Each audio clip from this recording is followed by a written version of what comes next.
на Канал 8, добродојдовте.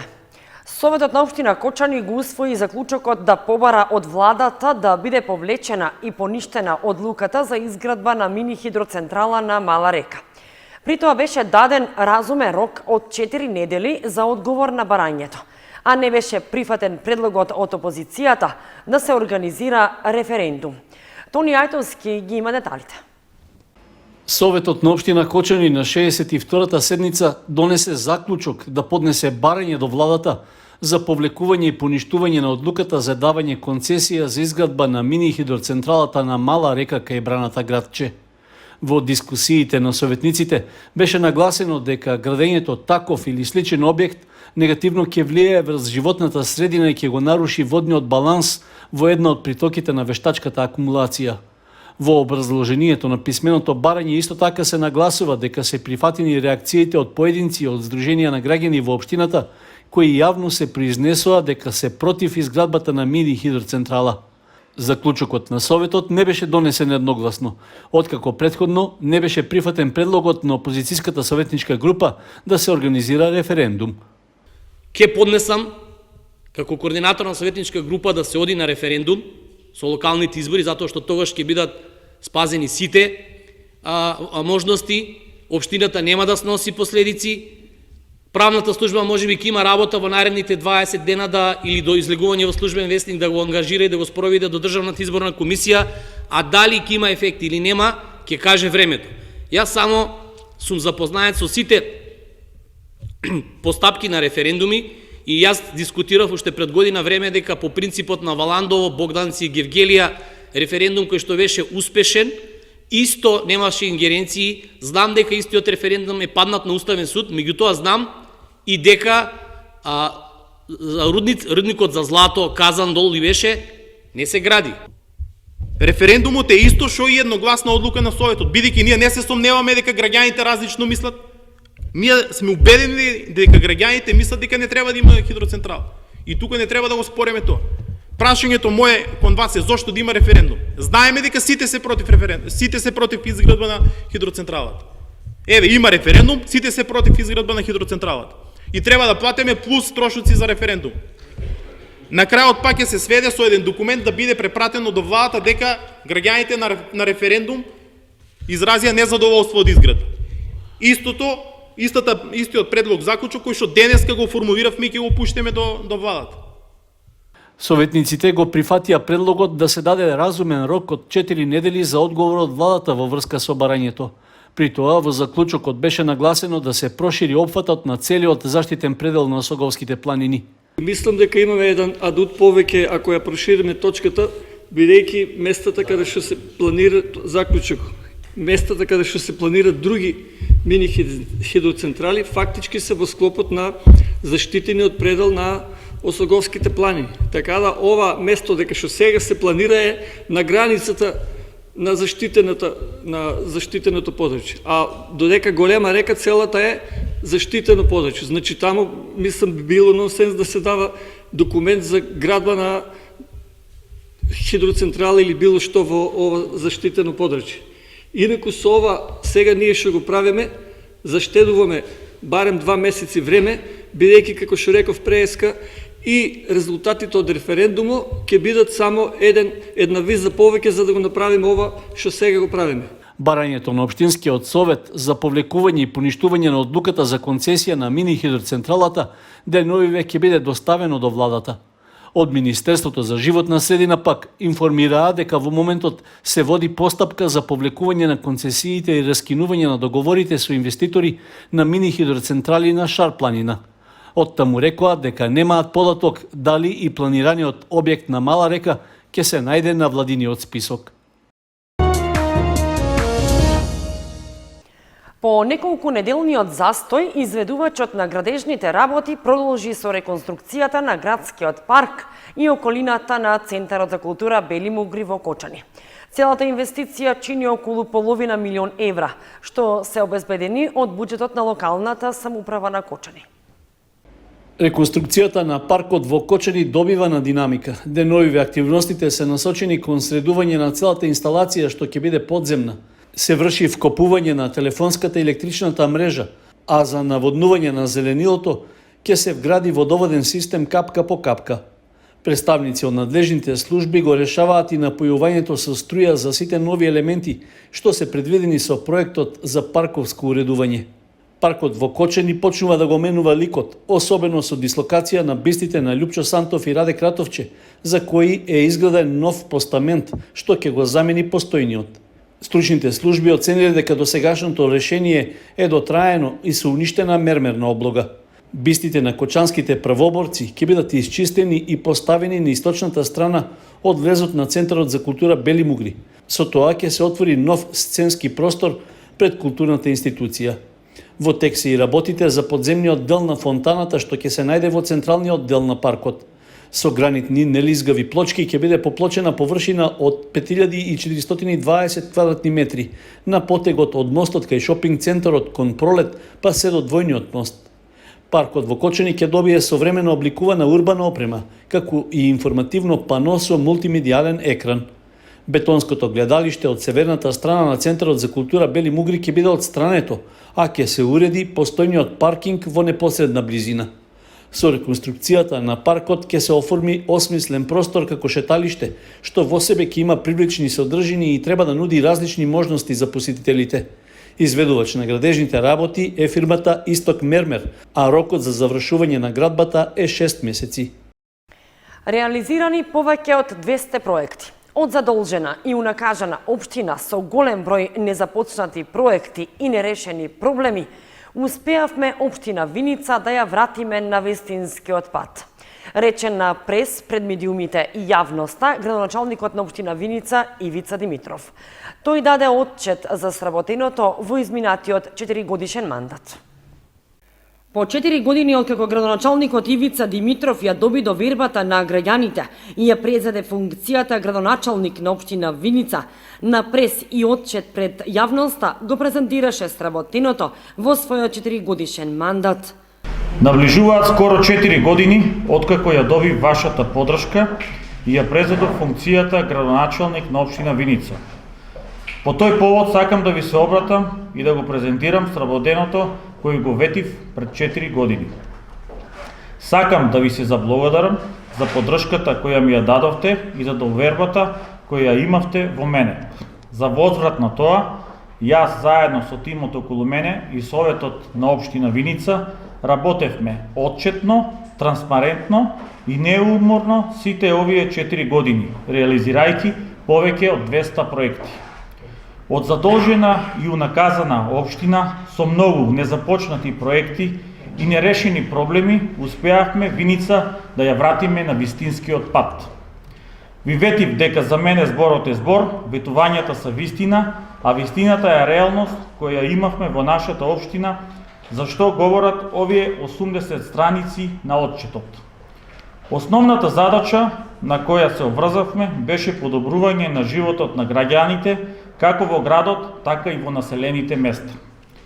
Залагајќи се и работејќи неуморно, успеавме на нашиот град да му дадеме нов сјај со тоа што ја подобривме патната инфраструктура. Решени се, рече Димитров, основните долгогодишни проблеми во образованието, со набавка на нова опрема и целосна реконструкција на постоечките објекти.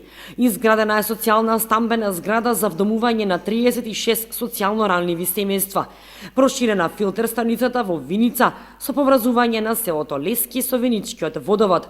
Инвестиција вредна 24 милиони денари. Вкупната инвестиција за сите овие проекти е 612 милиони денари. Деталите за работењето на општината во изминатите 4 години, како и 200 реализирани проекти, граѓаните може да ги погледнат во печатена и електронска верзија на Facebook и веб страницата на општина Виница.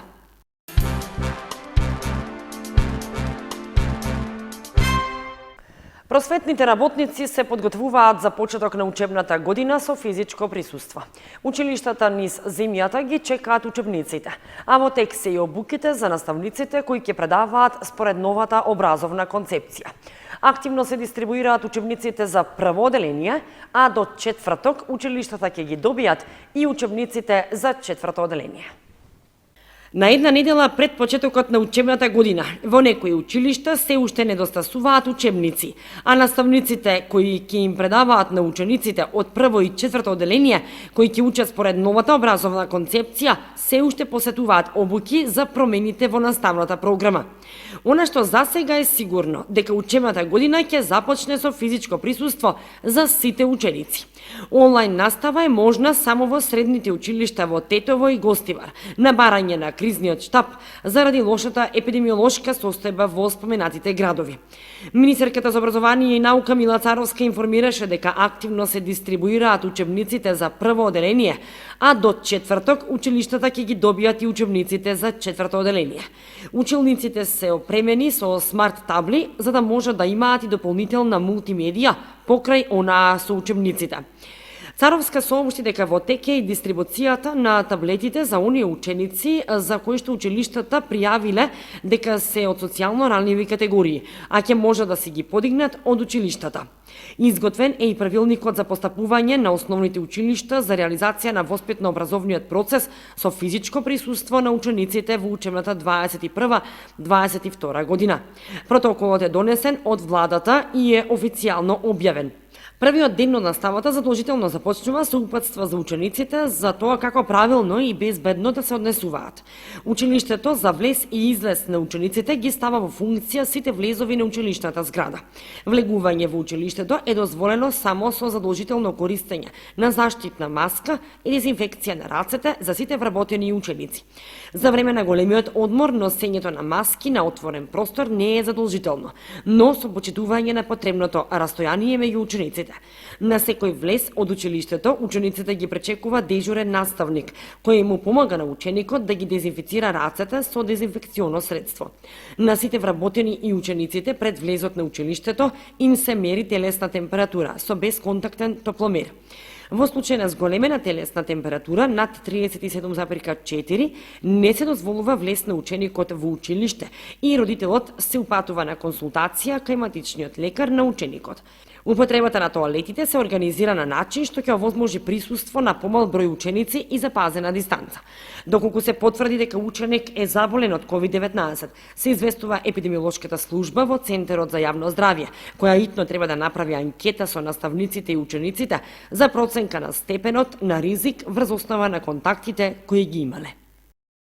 Трговците бараат брзи тестови со ниски цени за влез во трговските центри. Откако стапија на сила новите мерки за влез во поголемите трговски центри и угостителските објекти, само за вакцинирани граѓани и прележен ковид, прометот значително им е намален. Затоа бараат ревидирање на мерките.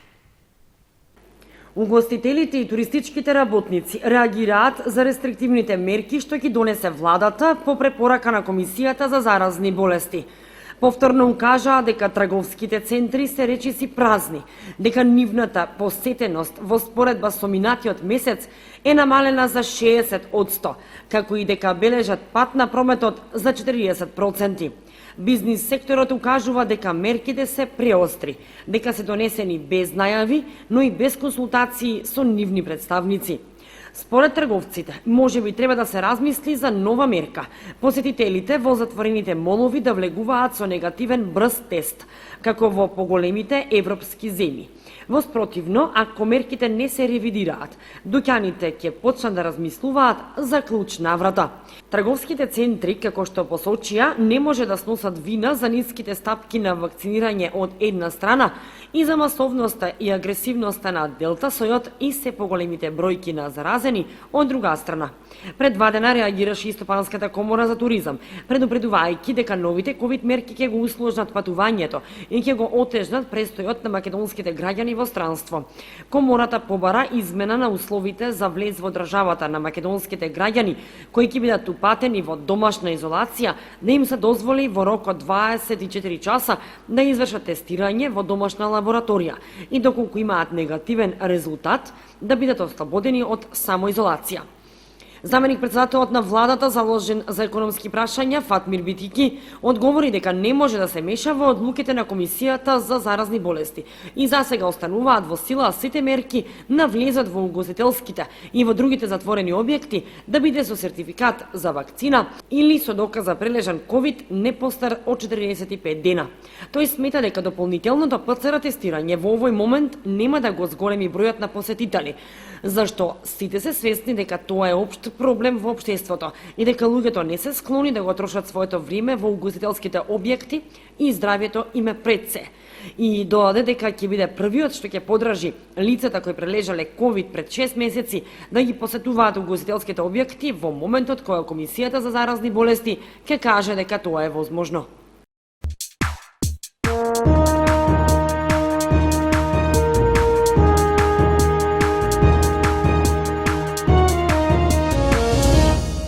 Следува информацијата од спортот. Нов успех постигнаа момчињата и девојчињата од фудбалската школа Фудбал Старс на мемориалниот турнир Зоран Недев Фелер Куп во Неготино. Екипите освоија едно прво место во машка и 2 втори места во машка и женска конкуренција во различни возрастни категории. Младинските и детските екипи на фудбалската школа Фудбал Старс го повторија успехот на своите клубски колеги од пред неколку дена.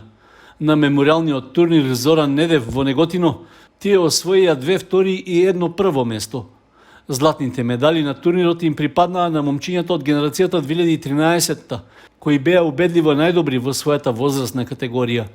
Со сребрени медали пак се закитија фудбалерите кои настапуваат, односно деца родени 2012-та. Слично како нив, успех и освоено второ место обезбеди и женската екипа на Фудбал Старс.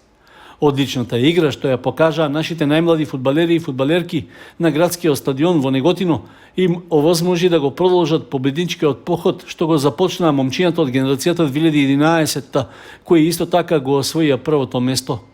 На надпреварите беа постигнати многу голови што донесе радост на детските лица. Медалите на нивните гради пак уште повеќе ќе бидат мотив за фудбалско напредување. Постигнатите резултати се потврда дека тренинзите и напорната работа секогаш даваат успех.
Почитувани, тука ги завршуваме вестите на Канал 8. Ви посакуваме пријатен викенд. Довидување.